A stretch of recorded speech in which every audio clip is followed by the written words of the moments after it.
Hey, software developer, entrepreneur, man of many hats, That's right. many faces.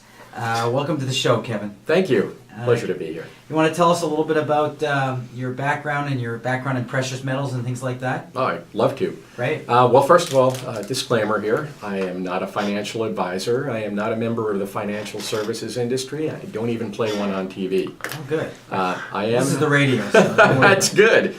I am, however, a sometime entrepreneur, probably like some of your guests, or maybe even the people listening today, and an individual who was lucky enough to have some positive net worth in the family, and like many of you, have to think about how to protect that and preserve it.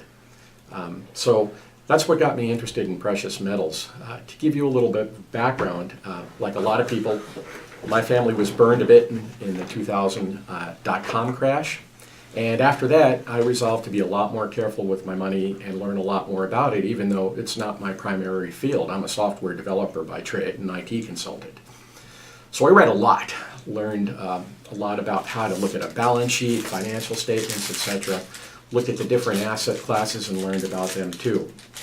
And around 2004, my family fell into a bit of a cash windfall. So I really had to think about putting that theory into practice. So what do you do? Well, I looked at stocks and it felt like the market was really overvalued at that time. I looked at bonds, the economy felt to me like it was slowing.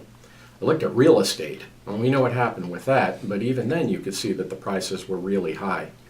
And as a matter of fact, I got a really close view of the problems in the real estate market by taking a look into tax lien investing at that time.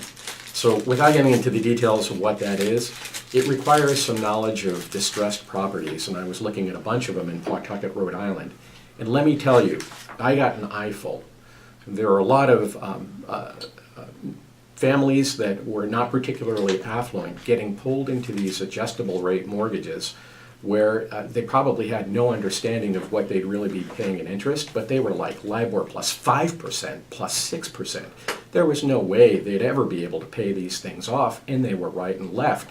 And you saw companies like Option One and Fremont, these California mortgage originators coming up.